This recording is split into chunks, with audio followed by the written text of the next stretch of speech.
Hey guys, Eugene here from Review Outdoor Gear. I got a cool little product to review. This is the PaleoStove, and it's basically a one of those wood burning stoves. There's definitely a use for this stove out there in the woods. So I'll kind of talk a little bit about the idea of why you'd want to use one, and then I'll go through this stove and show you what's so cool about it. There will be a lot of footage cut in here of it being used out in daylight. We're out here on a cool little trip in the evening, and we're going to be making some tea with the stove, and we're getting some bacon going. So this is going to be cool. So it comes in a little sack like this. I'll just kind of first talk about the stove itself, and then I'll go into the ideas of why you'd want to get one like this.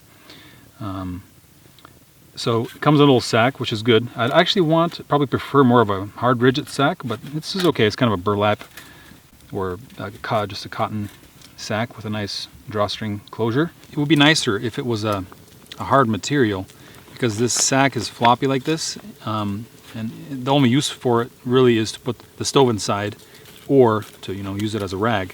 But if it was a harder material, maybe like a plastic, you could actually use it to waft the stove. So that would be very nice, but unfortunately you can't do it. And it also picks up dirt really easily, so you can see it's already all covered with soot. So it'll get pretty dirty quick. And then it's basically 3 pieces. It comes with these 3 bits like this, and then a little set of directions which just tells you how to put it together and how to work the fire. And maybe you can keep that in there in case you ever need a way to start a fire. And nice to have a sack, because after you're done using it, you will get this black soot, and it's nice to put it away into there and put it into your pack. Now I'm going to weigh this 8.6 ounces. That's very light. I would even consider taking this as a secondary stove. If you want to save fuel and you have some nice wood around, you can get a nice wood fire going and boil your water. Mostly it's for boiling your water. You could put a pot or pan on it and make some, fry some pancakes or whatever you do. So the way it comes together is actually really nice. This is the front. This is where you'd feed the fire. And then it's a very simple construction. It's laser cut, and this is a new company that's just started making these. So this is kind of a prototype, but they'll be basically like this as far as I understand. So you kind of have to get used to putting it together, because you can't put it together every which way. So you see how that just doesn't work that way. So to fix that, we'll go this way, and then that should work. So there's kind of a couple ways you can put it together, but not too many. So you got to watch what you're doing. But once you do put it together, which is pretty quick, as you can see, you just set it up, and you find a spot where you're going to be burning your fire, and then you want to start the fire down there and then put it over that, and then you start feeding the fire through the hole.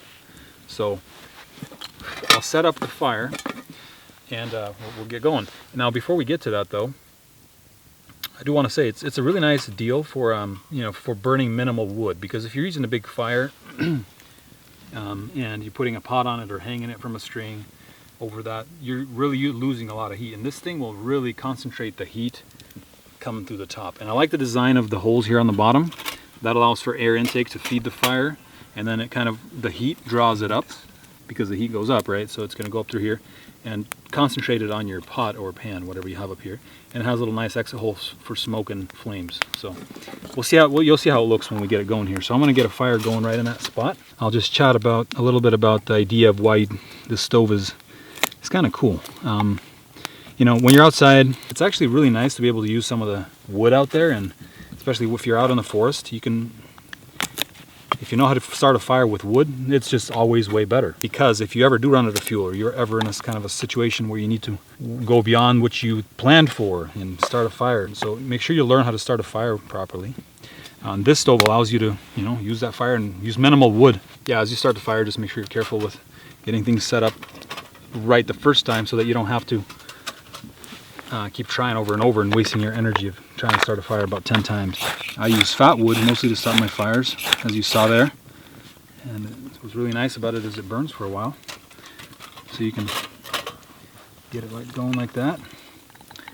And get some wood bits in there, and it'll take a little bit for the stove to heat up, like the actual metal parts of it, because that's going to suck up some of the energy of the stove. You guys can see how much wood I have here. So I have these bits here, this wood here, and a couple here. We'll see how much it takes. So I'm going to boil about 4 cups or 3 or 4 cups of water here. I'm going to use a aluminum pot. We'll get a timer going. This is user dependent, so it's going to depend a lot on how good you are at running a fire. Timer started there. We'll keep that on the side. It does depend on how good you are at running a fire. And the thing about this stove is it's really high in maintenance. So it's not like a jet boil or one of those other cool fuel stoves, because you kind of have to actively sit there and make sure that the fire is running really hot. Now the thing also is you do not want to wait till you get a buildup of coals in the bottom. You want to start burning the fire and having the pot on top as soon as you burn, as soon as you start to get a fire in there, because what you're really trying to get is flames licking up against the pot. So as they burn, we'll keep sticking them in there and then adding more. So I like this minimalist design of this stove, you know, the fact that it only has really three parts to it and then the sack.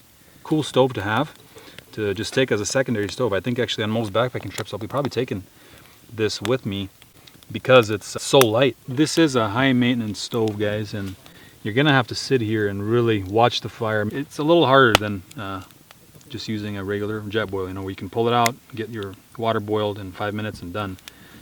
But it is a lot more fun though. I'd say this is really fun to do. Now in terms of actual uses for this thing, I would say it's a really good stove for a secondary or maybe even a primary stove for your backpacking trip. But I wouldn't really quite say it's, unless the conditions are perfect and it's really dry outside. It's a good stove for, you know, if you're a survival kind of guy and you like to have a bug out bag for the woods or whatever. It's good to throw it in there. It's kind of good for that. So overall, I'd say it's a really good stove. The price for this one specifically is a little, I'd say it's a little high. It's somewhere, it's under 50 bucks, but for me, I think it's still a little high considering how the stove is made. I mean, it's a very simple design. There's not much materials going into it, and I don't think it takes much work to build one. So I would want to see a lower price on this one. We've got a boil going. I stopped it a little late, but it was around 18 to 19 minutes. And I haven't taken it off here, so it's still boiling. There it is. That just stopped because I took it off. So, like I said, user dependent. It took me about 18 minutes. That was from a cold start. You know, once it's going like this, and now if I get a pot and put it on there, it'll be quicker. So I actually put it on there as soon as I started burning the fire and everything. So you could get it done pretty quick. So overall, I'd say it's a really good stove for the uses that I mentioned. Awesome little piece of gear. Well, thank you guys for watching the video. Down below in the description, there's a link to the stove if you want to check it out on Amazon. Also, give me a thumbs up down below the video because that really helps with the channel. Leave comments or questions below. I'll try to get back to you as soon as I can. I'm usually pretty good about that. And I hope you enjoy my other videos on my channel. Be sure to subscribe and check that stuff out. And this has been Eugene with Review Outdoor Gear.